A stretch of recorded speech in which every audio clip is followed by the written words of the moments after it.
You know, as I do my work commute, I like to talk to my folks. I like to talk to my people. Y'all hit the like button on the way in. We got an interesting discussion going on. Shout out to As Real. Looking forward to this. Okay, I got you, brother. Shout out to my guy, Third World Colombian, H-Town brother like myself. Says the Clippers are dumb as hell for trading a washed up past prime Harden. He demands trades everywhere he goes. Hey, spoiler alert. Me and you, my friend, views do not part. Hold on, let me get my Carmex together real quick. A little chapped up. All right, so yeah, man. As we know, the news that struck America, that struck the world, is that one James Harden, former MVP of the NBA, I think he should have had more than what he had, to be frank with you, is now a member of the Los Angeles Clippers. Y'all clap it up for the Clippers. Clap it up. Man, I've been watching a lot of Drewski lately, so Drewski has this little line, clap it up, so it's kind of in my mind. But listen, man, when I look at this situation, I look at the Clippers situation for what it is. And what the situation is, you basically invested your whole situation in the Paul George and Kawhi Leonard dynamic. Now, could it work? Of course it could. You got two-way players, high basketball IQ, high athleticism, especially more so Paul George. But they kind of make up with the other person lacks a little bit because Paul George is more healthy, but they're both unhealthy. Kawhi is more laid back. Paul is a little more assertive.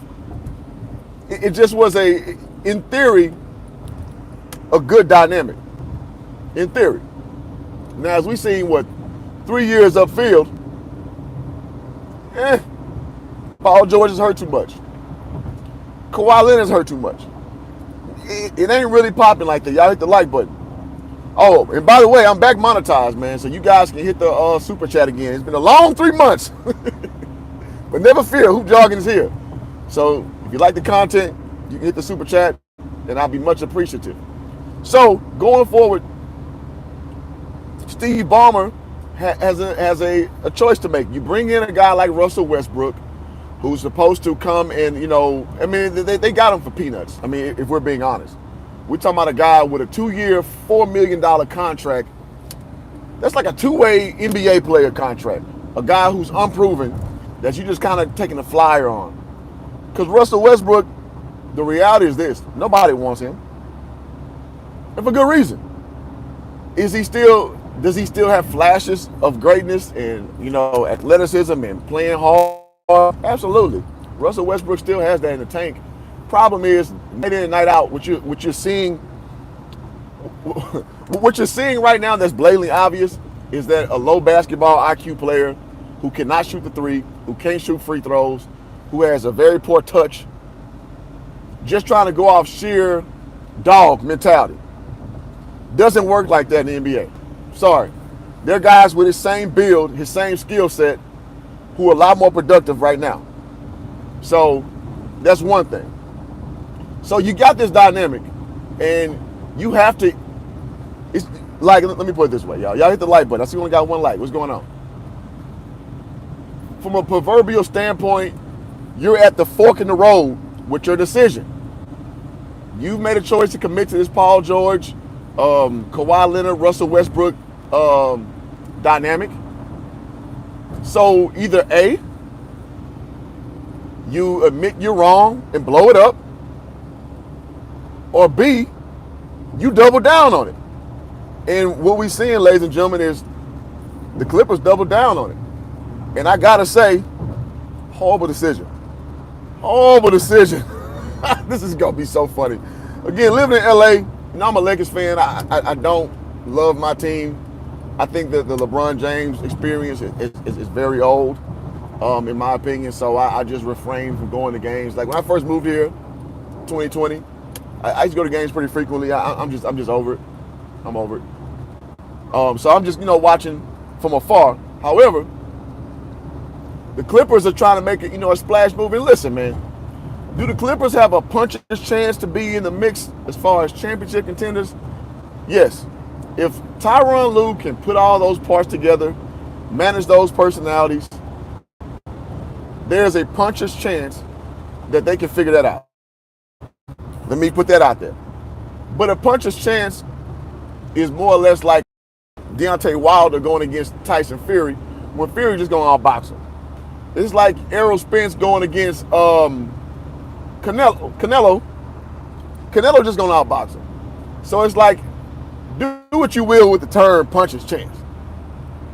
Manimal says, Westbrook and Harden is a locker room nightmare. Well, you know what? No, I wouldn't say that, because Westbrook and Harden played together in Houston. They played together in OKC. It's their third time meeting up, right?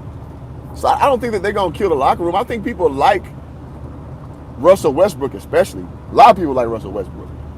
I think people like James Harden for the most part. I'm about to get on James Harden as why I'm just saying it's just a bad decision. But I wouldn't say that. Cliff Weed Lakers are running like a running back in the NFL, but with less IQ. Hey, I like that analogy. Yeah, because I mean, we made the right moves, quote unquote, but the minutia of the team is just still, it ain't there, man, with my Lakers poppers. And guys, again, y'all hit the like button, man. What's up? Oh, let's see. Dante says, Cliff, the Lakers still get in the West. You mean as far as winning the Western Conference championship? I can't see that. But that's another stream for another day. I want to keep it on the Clippers. Clippers are building a new arena, and blowing it up wouldn't be good for business. Well, I feel that, rap guy. I feel that. But at the same time, listen, man, the Clippers don't move the needle in LA whatsoever. So it's like nothing they really can do is really a splash, comparatively speaking, to the Lakers. There's nothing they can do that amounts to what the Lakers do, which is more minuscule. Like bringing in Gabe Vincent and bringing in Jackson Hayes and whatever little ancillary parts we brought in still supersedes as far as Los Angeles fan interest over what the Clippers just did bringing in James Harden. Because now it's allegedly a big four. Listen, man, in regards to Russell Westbrook in the big four conversation, ain't nobody came to see you, Otis. That dude over the last 7 years has been the top turnover king in the NBA. In the last decade, I want to say, being one of the worst three-point shooters in the NBA, of eligible three-point shooters. I think that Russell Westbrook, I mean, I got to say this. He has some very loyal fans who still hold his name up as best as they can. And good for them. If he's your guy, man, listen, man, die on that hill. Because what I'm telling you is you should have abandoned ship about 4 years ago with Russell Westbrook. Probably 5. Because he is what he is, man. He's a creature of habit, low IQ, can't shoot, very low feel for the game of being a point guard because he never grew up being a point guard. And you got what you got. But if you want to ride out what you got, man, it is what it is. All right, so moving forward. Shout out to Coach Simmons. Good to see you, brother. Says got James Harden for $5 and a 7-Up. Yes. And you know what? They still overpaid. And the reason why I say that this was a bad double down is because you're paying for a name. James Harden at this point of his career is a name.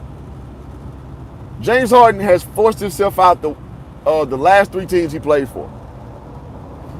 Remember when in Brooklyn, he was a malcontent. Oh, no, the Rockets. He didn't like what's going on with the Rockets. He got fat. Y'all remember that? And then he got traded, to reunite with his boy KD. Now, I'm not blaming him for his hamstring issues he had in the playoffs, and they pretty much used him as a decoy. And I'm not mad at James Harden for that. I'm not. One thing we can't control is our personal health, as it pertains to like how your body may give out on you in certain instances. I'm not going to fault James Harden for that. But once, the tread started to fall off that Brooklyn experience, which me personally, I thought it was a little, but I thought him leaving and Ben Simmons coming in, if Kyrie and KD stayed, it was salvageable. But I mean, it didn't happen that way. It is what it is. So he forced his way out of Brooklyn, right? And Philly was this big reuniting situation with him and Daryl Morey. This is supposed to be the coup de grace. Like, this was it. This is when you could come and, reunite with your boy Morey, and we kick it like old times. You bring PJ Tucker in, who got traded with him as well. A cat I played against in college. And shout out to PJ Tucker, man, still keeping his career going, because he's playing longer than pretty much anybody I've played in the NBA level. PJ Tucker is the one who's still in the NBA. So kudos to him. But you force yourself out of Philly now. So what does that tell you? That tells me you're a malcontent. So when things don't go your way, you're gonna start kicking up dust. Now I watched a segment with FS1, and I saw Keyshawn Johnson speak about this, and he was just saying, "Oh, that's the new NBA. That's the new NBA." And I just it's such a bad take, because okay, let's say that's the new NBA. I guarantee you, guys who roll like that don't win championships. So if that's the new NBA, do your thing, get your money, play where you want to play. But show me where guys who are malcontents win championships. I gotta say, you know what wins championships? Continuity. Guys been on the same page. Or guys who are in contention to be in championships. Continuity. Being on the same page. Who jogging? What do you mean? Look at the last 4 teams we've seen in the NBA Finals. The last 6. Well, 5, because the Heat been there twice. The Heat, obviously there. Jimmy Butler being the best players. We know Jimmy Butler is not a superstar. I will argue that to the mountains of Himalaya with anybody. Jimmy Butler is not a superstar, but he plays hard. He plays both sides of the ball. He plays the right way, and guys like him. So, but that team is continuity. Beside him and Bam, a lot of pieces. Duncan Robinson and Tyler Herro, who was hurt. There's a lot of ancillary pieces. So the year before that, who was in there from the East? The Celtics. The Celtics, star power in Jaylen Brown and your boy Jason Tatum. But other than that, ancillary pieces. Continuity is what gets them where they are. Marcus Smart. They had Al Horford, another cat I played against in college. That was more the minutia of the team.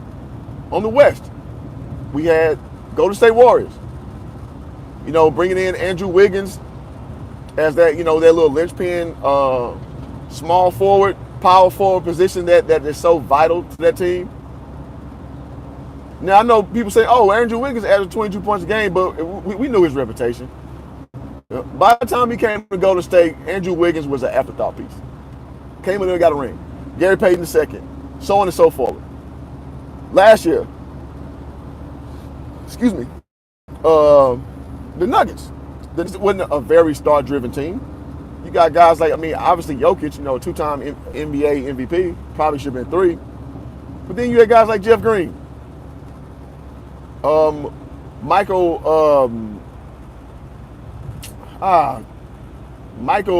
something Jr. I can't think his last name. But a young, thriving beast like him. But then you got guys like Bowen. You got guys like, Jamal Murray, a fringe star. I don't think he'll ever be a star, but it wasn't a star-laden team. So basically what my point is, star-driven teams don't necessarily win championships. Teams with continuity win championships. So with that being said, when you're bringing in all these names, we don't believe you. You need more people. Shout out to Hov. So I'm not buying this, man. I'm not putting no stock in this Clippers thing because, again, you got 2 low IQ players in James Harden and in Russell Westbrook. So it's almost like when you watch the same movie over and over, I'm not going to watch it with different expectations. I'm going to watch the movie knowing how it's going to end. And how this movie is gonna most likely end is, listen, bad, bad IQ and aged out players, because I think Russell Westbrook is 33, about to be 34. James Harden, 32, about to be 33. Y'all correct me if I'm wrong in the chat. And athletically, they're both declining. They're not like LeBron, because LeBron at 33 was still supreme, right? Most players around that 34 part, they start to decline. Like KD, you see him declining. That's just what it is. So then it leans on, what are you as a team? What do you rely on? What do you bank on? So if you're just going off skill set and talent, you better have some young thoroughbreds. But since they don't, you're relying on veteran leadership. What reason though? That's my big question. All right, so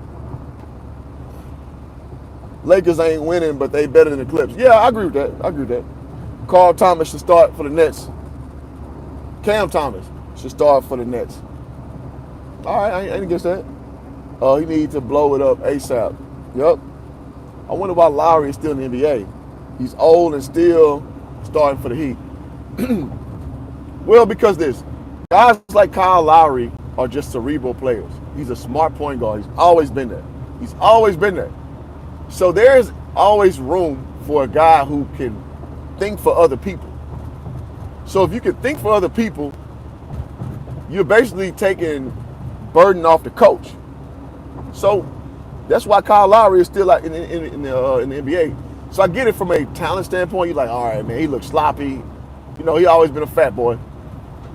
But what he does on the court, again, being a de facto coach on the court, that's an invaluable trait. So that's why he will still have a job until basically he decides he wants to stop playing basketball. I mean, because Kyle Lowry is only, like 6 feet tall. So it's not like because he's just very statuesque and he just, this big burly or fast or quick guy. It's not that. It's because he's more or less the quarterback on the football, on the basketball court. And True the King in the building. Good to see you, bro. True the King said, I think they are contenders, but health is always going to be the biggest concern with the Clippers. Oh, absolutely. Now another school of thought, I got to say this too, because I like Zubac being their center. I hate the Lakers got rid of him, year one. But interior defense is one of my biggest concerns with this team, because I think the Clippers sold Westbrook on, we're not going to make you come off the bench, right? So if that's the case, your starting lineup is going to look like Westbrook, Harden at the 2, Paul George at 3, Kawhi Leonard at the 4, then Zubac at the 5. Listen, Paul George, great defender. Him moving to the 3, not a big deal. Kawhi Leonard playing the 4, he's only 6'7". Now he got a long wingspan, I get that. But you being a rim defender now, and a stretch defender, no problem, because we all know that Kawhi Leonard is a very good perimeter defender. But having to mix it up inside, I got questions. Having to be a primary rebounder and banging inside, I got questions. I'm not going to put, because I know everybody's trying to slide that new small little Hamptons 5 little hybrid concept, but you just can't convince me that's going to work against quality teams. You can't convince me that's going to work against the Nuggets. You're not going to convince me that's going to work against the Warriors. Now I know hoop jugging. Hey, Draymond Green, 6'7", he played a power forward. I hear you. I feel you. But if you watch basketball, if you think that Kawhi Leonard and Draymond Green are anywhere close to the same type of player, you need to go to your doctor tomorrow and get your head checked. They're two different kind of guys. Draymond Green has a low base. He got the little pudgy figure, just like how PJ Tucker is, being 6'6", can play the post. Now, I guess I put my own foot in my mouth a little bit because he's coming to the Clippers as well. So maybe they find a way to fix that rotation where PJ Tucker plays in minutes. And I guess that it's possible in that capacity. But then the question begs, who comes off the bench? if you're gonna start PJ Tucker or give him heavy minutes. So I guess that's a good problem for Tyronn Lue to have. But ultimately, I'm saying, I ain't buying it. Some people saying it's a big four. I ain't buying it. Russell Westbrook should not be attached to nothing, quote unquote, big as of the last 3 years. So when he came, so to give you context, guys, when he came to my Lakers 2 years ago, well, 2 years ago, I said no, absolutely not. Nope, won't work. Won't work. There was like it was his fourth team in 4 years, and James Harden. This is his fourth team in less than 2 years. I'm good. I'm good. Because here's reality, man. In sports, what we as fans, observers, naysayers, whatever, we tend to hold on to name association too hard. Meaning, let's do it this way. In all circumstances aside, Dwight Howard. When Dwight Howard was moving through all these goddamn teams, like, oh shit, Dwight Howard. Because we know his Phoenix Suns days. Not Phoenix Suns, Orlando Magic. Dwight was a beast. Defensive player of the year multiple times, just a rim, like a game changer. For the Rockets, still more the same.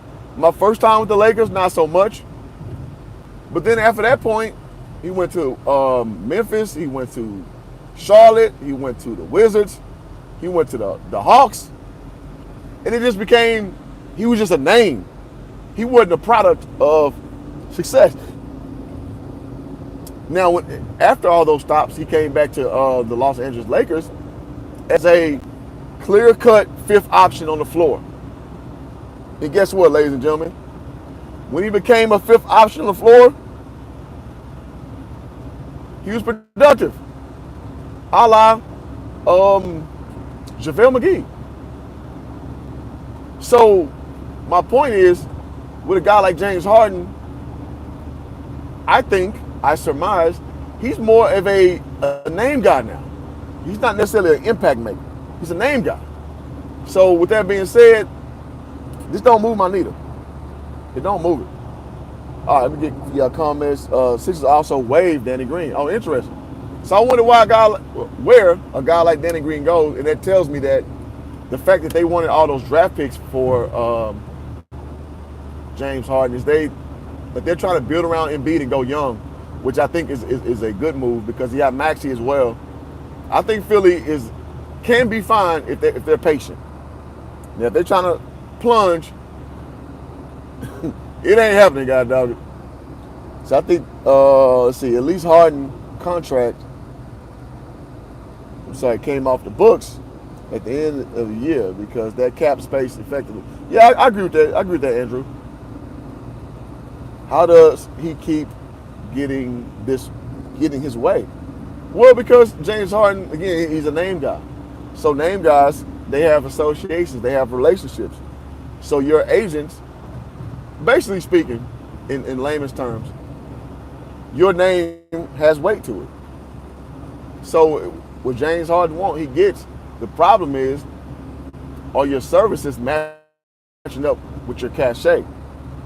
So now, it's like two trains moving at different speeds that get to places at different times, but you don't really care about what time they got there. It's like, okay, but both trains got there.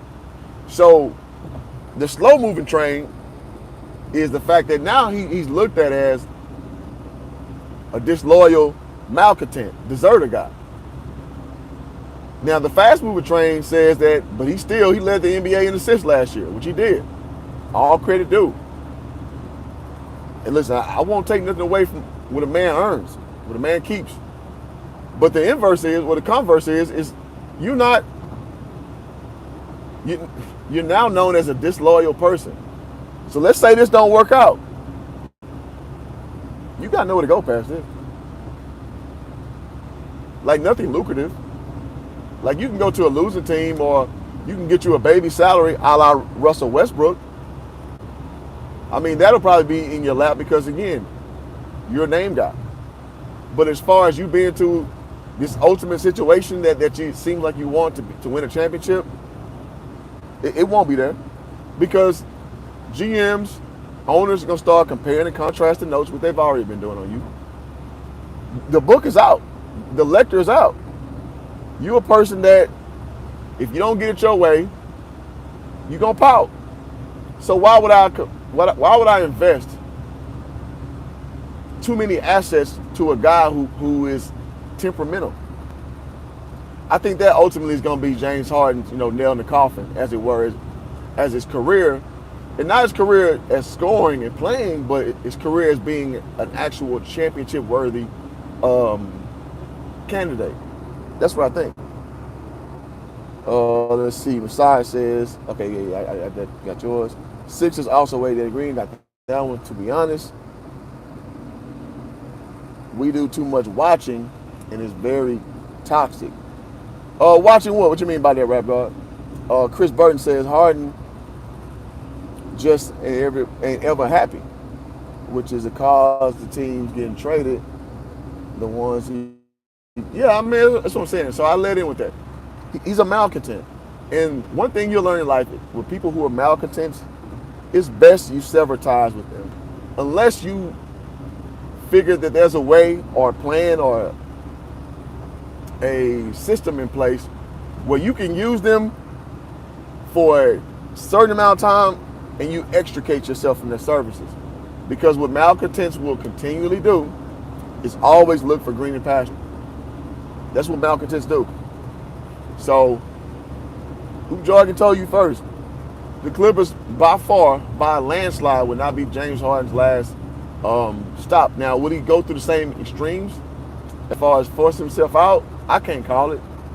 But will he be a permanent fixture with the Clippers? Absolutely not. Absolutely not.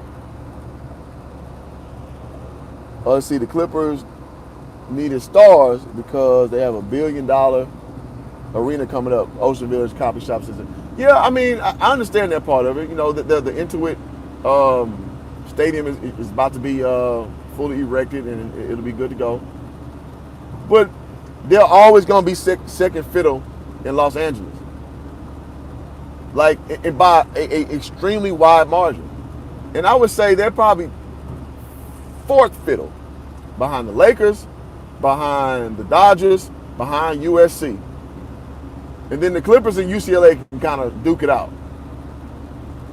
Well, hell, we can say behind the Clippers. They're always going to be fifth best. So, I can't really say that because, again, I've been living in LA almost 4 years. Nobody talks about the Clippers. Man, I've been to several Clippers games. I've been to several Lakers games. I gotta tell you, man, it's JV and varsity, straight up. That's the best analogy I can give y'all guys. It's JV and varsity. The dichotomy between the atmosphere between both of those organizations. So the Clippers is always gonna be Clippers. So I don't think they have to make some splash move just to put bodies in the seat of the Intuit Stadium. People just gonna be apathetic, and you guys gonna see with the attendance. Because again, going to Lakers games, going to Clippers games, the same exact location. Lakers games are way more turned up. Lakers games are way more attended. I mean, it is what it is. It's just reality. So I question that logic a little bit. Let's see. I was saying we do a lot of hate watching to prey on the demise. Oh, on who, Rap God? Y'all hit the like button, man. I see we 14 deep. Appreciate y'all. If he can't be happy playing in his hometown, he never will. Yeah. I'm sure if you subpoena him and you ask him his real thoughts, he'd most likely want to be a Laker more than a Clipper. Paul George applies to him. But I mean, listen, Los Angeles is a beautiful city. The culture out here is dope. It's finicky, but it's dope. Um, to be the man out here is to be the man 50 times over anywhere else not named New York. So I get it. Him coming home, playing for, the JV home team. I'm sure there's still a sense of fulfillment. And I'm sure in his mind, there's a sense of redemption that he wants to pursue. So I'm not mad at him for harboring that sentiment. But what I'm telling you is the end result, Hoop Jargon told you first, this will lead to nothing. Second round exit at best. Again, puncher's chance to get to the Western Conference Finals, a puncher's chance. But this Big Four notion, absolutely not. Again, Russell Westbrook IQ way too low. James Harden IQ way too low. Paul George and Kawhi Leonard's availability way too suspect. I'm not putting my money on that. Straight up. Shout out to Justin Singleton, a Hoop Jargon member on the Facebook side, says, how will Harden and Westbrook team work together again with George and Leonard? Well, we saw the first iteration during the bubble year in 2019, 2020. Harden and Westbrook, it didn't work. No. That was actually the second iteration. Sorry. The first iteration was OKC. Didn't work. So why do we expect the third time to be a charm when both guys are older and their skill set has diminished? No. Ain't happening. I saw Keyshawn Johnson today, and I got to say, man, Keyshawn Johnson, from a football perspective, very good commentator. Very good. I love to watch the way he processes things. But as far as his basketball takes, he is trash.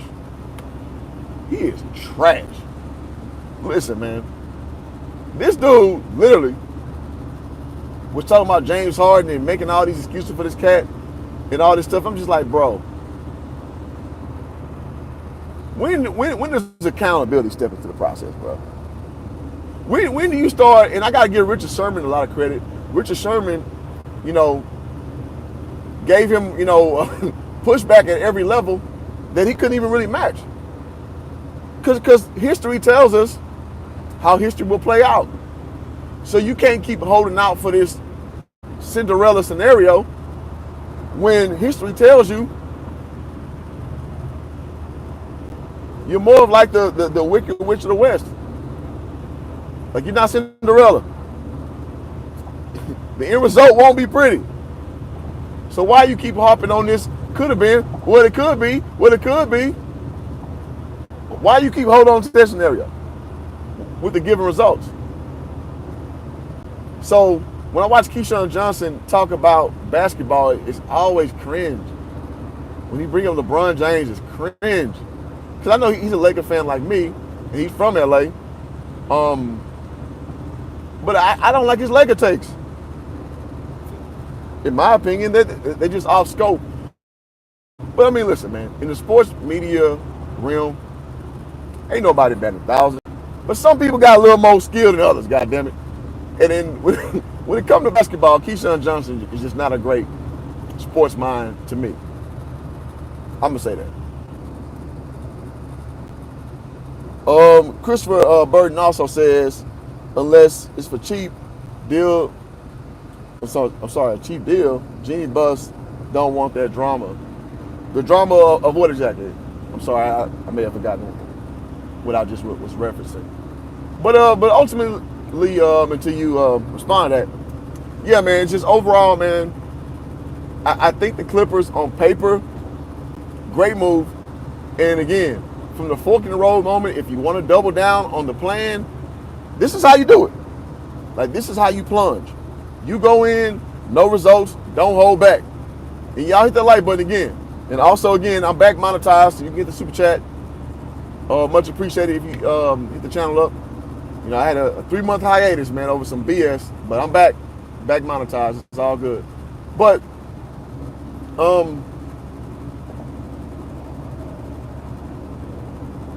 overall, I've seen enough from Russell Westbrook. I've seen enough from Paul George. I've seen enough from doggone James Harden. So who did I leave out? The one guy who has an NBA championship. That would be Kawhi Leonard.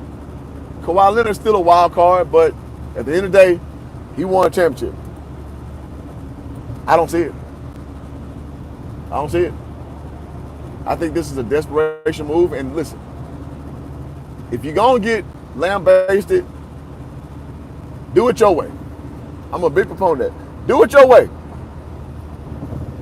Or you could be smart and get ahead of it and just play the long game. Because if it were me, I would probably have got rid of Paul George by now. And the reason why, because he's the younger of the two, I believe. And he's the most available of the two with him and Kawhi Leonard. And I would just go young with the Clippers. I would go the OKC route. Because in 2 years, Hoop Jargon told you first, OKC going to be a problem. Maybe even next year. OKC going to be a damn problem. And OKC did a good job of getting rid of Russell Westbrook, getting rid of Chris Paul, getting rid of Victor Oladipo, and getting assets. So those assets are cashing in as you see them in their current iteration. So it's Elliott, man. You can double down on your ideology, or you can take a step back and admit you're wrong. Choice is yours. Shout out to P. Rose. Good to see you, bro. The drama of James Harden. Exactly. Drama king. It is what it is. Oh, are you talking about with Jeannie Buss not committing to James Harden? Well, I mean, listen. If any team that will commit to drama is my damn Lakers. Because LeBron James is a drama king. Him and the AD dynamic. Because listen, AD is a cat who, man, he just is who he is, man. He's a beta personality with an alpha game. So with an alpha game, there's always expectations that are through the roof. But he's a beta personality guy. Look no further than his video at Kentucky with this dude butt naked getting whooped, and he just taking it and loving it. Compare him to a cat like Dez Bryant when he wouldn't even allow them dudes to rookie haze him for the Cowboys. That's an alpha mentality with alpha talent. It just is. Now, is Dez Bryant an emotional ass dude? Yeah, he that too. But in short verse, like, you're not gonna hold me though. Like, you're not gonna just do anything to me just because y'all think that's what you gonna do. And that's what Dez Bryant's about it. And that's what Dez Bryant stood on. A cat like Anthony Davis, just a happy-go-lucky guy. So he always has to be coached up to be masquerading as an alpha. And ultimately speaking, if you guys ever played, beyond junior varsity, like you look around the locker room, you guys can see who the alphas are. You guys can see that. And that's not AD. Again, alpha game, beta personality. Let's see. Harden said, I'll try Westbrook one more time. Man, to try Westbrook is to spin your wheels in some quicksand that can't leave quick enough. I don't understand why people cape for Westbrook so hard. But listen, man, that's going to be a losing endeavor, being so invested in playing with Russell Westbrook.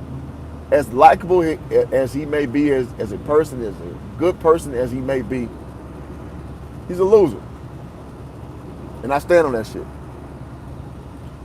Justin says, would things been different if Paul George went to the Lakers when he had a chance? Don't see him win as a Clipper. Well, I mean, many moons ago, I definitely wanted Paul George to come to the Lakers. This is before the LeBron James era. This is back when we couldn't get no free agents. This was around when we got Mozgov and Luol Deng. I was just like, oh man, we're screwed. So that was around that era when Paul George was up for, rendering his services to us. So, yeah, I think in his younger years, That'd have been cool. But I think Paul George is kind of shown. Excuse me. He's shown what he is.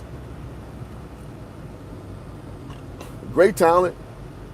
Great guy. Can't stay healthy. And when stuff get tight, it ain't Paul Knight. Put that on a shirt.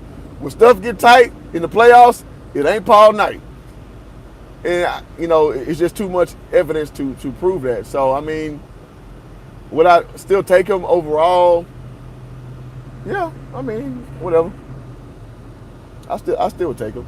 But I understand what Paul George is, though. And he talks too much, too. Let's see. OKC is already a problem. They definitely won SGA. He balling. Yeah. I mean, yeah. And also, Chet Holmgren is looking good. Now, some people saying that he better than Wemby. I'm like, stop it. Chet Holmgren has a whole year to develop on the NBA Council. Let Wemby get a whole year under his belt. Now, Wemby gonna be a problem. He gonna be a issue. He gonna be a whatever words are synonymous with problem. That's what Wembyana gonna be. Mark my words. And I told y'all that damn near 2 years ago on my channel. Me and my guy Between the Game Sports went live and told y'all about Wembyana. Like, Wembyana gonna be a problem. And so far, so good. Even past that, early preseason stint when people was like, oh, man, he trash, man. I'm like, man, relax. Let him develop. Relax. See, LeBron got 4 championships and 4 finals MVPs, so it's worth it. Well, he got that in his former life. Overall, LeBron James got 10 finals appearances.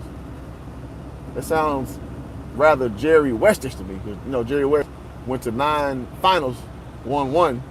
LeBron went to 10, and won 4. So, by my ghetto math, that's more losses than wins, my guy. So I'm not with that. LeBron has earned the right as far as finals wins and accomplishments to like supersede his deficiencies, as it were. Or going even more upfield on that, him as it pertains to him in the GOAT conversation. I just think that disqualifies you from being a GOAT. But, I mean, you're still in the discussion, but as far as how some people want to do, I'm like, oh, absolutely not. Absolutely not. Paul George has beta energy like LeBron. I mean, LeBron has alpha energy for the most part. I won't say that. But LeBron definitely got his beta moments. That's for damn sure. LeBron definitely has his beta moments. And his beta moments are very glaring. And they're very confusing because overall, LeBron's an alpha. So when he reverts to beta mode, it's like, dude, what the hell are you doing? What the hell are you doing? Say, Wemby's the new Abdul-Jabbar. All right. What? Abdul-Jabbar is more hook shot driven, more interior scoring, but Wemby does have some hook shot in him. But Wemby steps out, and so here's the caveat. Wemby is a good interior defender. He's also an excellent perimeter defender. So much so, this dude routinely blocks people's 3-pointers. That don't happen. I mean, if you play sports for a long enough period of time, people don't block threes. It just doesn't happen. Wemby routinely blocks threes. So that's why he's scary. He's a two-way defender. So y'all, Hoop Jargon coined this term first. He's a two-way defender. He can defend the outside and inside. And that's the cheat code with Wembyana. Y'all hit the like button. PG-13 don't care. Yeah, I mean, he's an interesting cat, man. It is what it is. So that means the GOAT is Mr. Russell. No, so my argument is not predicated on winning championships alone. I also put in your degree of competition, your personal accolades, and all those things. Because there's another guy, white dude, who has like 11 rings or some shit like that. No, that's goofy logic. So no, Bill Russell is not the GOAT. Hell no, no. Averaging what, like 18 points a game, 20 rebounds, something like that. You know, playing in an era where there were like 8 teams for the most part of his championships. No, absolutely not. So I don't go off that. Well, if we're talking modern era, the landscape is pretty close. So when I look at Jordan, again, I'm low-key a Jordan fan now. Like, it took me my whole lifetime to become a Jordan fan. But I'm a Jordan fan because you LeBron fans. You LeBron fans have made me a Jordan fan. Because y'all disrespect Jordan's accolades so much, like, it's just so cavalier what he did. No pun intended. Like, y'all are just so ridiculous. But with all that being said, I factor in all those things. So it's not just counting championships. Never forget when LeBron came out with his arm and the sling. Yeah, exactly. That was 2017. I'm like, bro, stop it, bro. Cut it out, man. You gotta control your era, though. No, you can't. But I can evaluate you based on your era. No, you can't control it. I agree with that wholeheartedly. But unless you dominate your era that's weaker with a certain essence or a certain amount of statistics, I'm inclined to think if you play with a better crop of guys, you wouldn't produce the same results. That's what I'm saying. So with that being said, I'm at work. Thank y'all for listening to your boy. Y'all subscribe if you're new. Hit the like button on the way out. Let's get some more bodies in on the replay. Thank y'all so much, and peace.